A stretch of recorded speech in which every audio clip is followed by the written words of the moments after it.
and it petrifies me. I think as women, just generally, when it comes to our reproductive health, gynecology, we get fobbed off a lot about just the small things. And when I watched the video about her saying, you know, like, the worst part of this pregnancy at the moment is the breathlessness, and I told my midwife, and you know, they said it was normal. When it's your first baby, or even it could be your second or third, because every pregnancy is different, you go to the healthcare professional and you're expecting them to advise you or put you in the right direction. And I once was with somebody who, when we were talking about planning babies, he started speaking about doing it privately. And that's not something that you think a man, I'm thinking about Bogart, and just men feel so helpless when it comes to women having babies, etc. And it's a fear of mine. I haven't got any children at the moment. I'm 30 and I do think about it, but you think, I want to do this. It frightens me anyway, thinking about becoming a parent, but then just that added additional, because I'm a black woman, if I walk in here and say I've got chest pain, what are they going to do? Are they going to say, oh, it's because you've got indigestion? Things that we know are a part of pregnancies.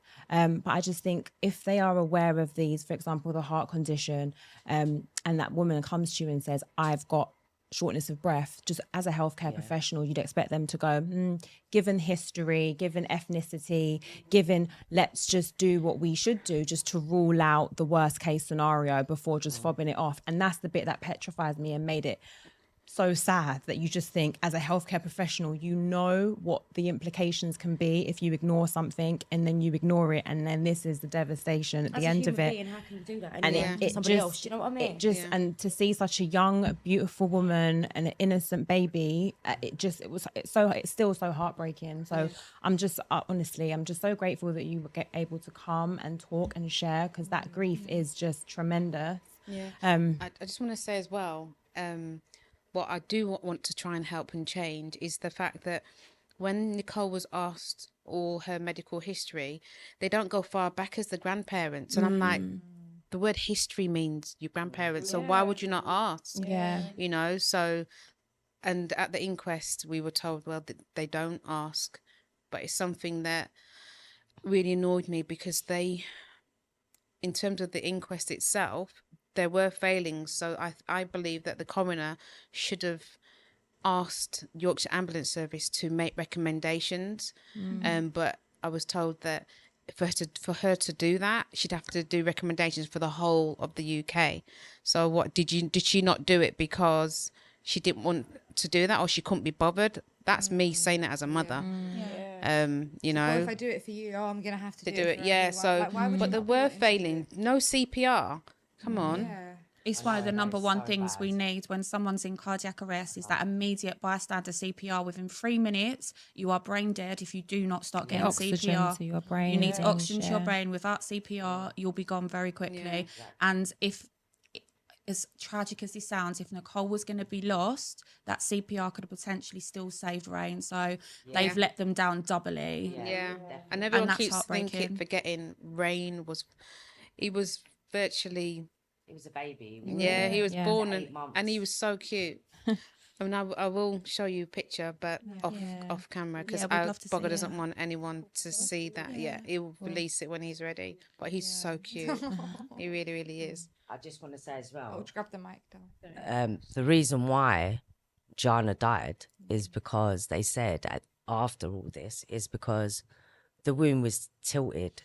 I mean, my womb was tilted. So after that, I couldn't have natural childbirth. So I always had to have cesarean. Same thing happened to me, a similar situation as well, because I was rushing to fit with a cesarean, 23 as well, actually. But the same thing, they just left me there for days and didn't tell me what was wrong. You know, I was saying to them I was in pain, broke my waters, all of that. And then, just took me into theatre, had a C-section. But I had no idea because I was so young. Exactly. And, you know, and you're asking them, well, what's wrong with me? Oh, well, we don't know yet. His heart stopped beating. And I'm like, you know. I will say, like, across the board, I think that there's way too many excuses, way too a lack of accountability, just across the board. And I think there needs to be real change affected. And if we can do anything to help you, support you, share your campaigns, come and speak, we're absolutely, because I think most of us women, Shida, if you've got anything to add as well, We've all had these horrible sort of experiences. Yeah, just no support. First and foremost, you two are just amazing. Mum, just for being here, just being brave and being able to talk the way you have, you know, after not even talking to family like this. So you're just absolutely amazing, and you're doing so amazing. And yeah, no, you are. It might be hard every day, but you are doing amazing, absolutely amazing. I was just going to say, you know, another concern that I'm seeing, you see, with the cuts with the NHS and everything, it's almost like it's like they're going to use that as an scapegoat. Like, you know, shorter staff, all of this stuff. And then, you know, that problem, even though we're trying to fight it, but it's almost like as it's going to continue, it's going to be a justification. Exactly. The cuts are going to be like, well, we're shorter staffs.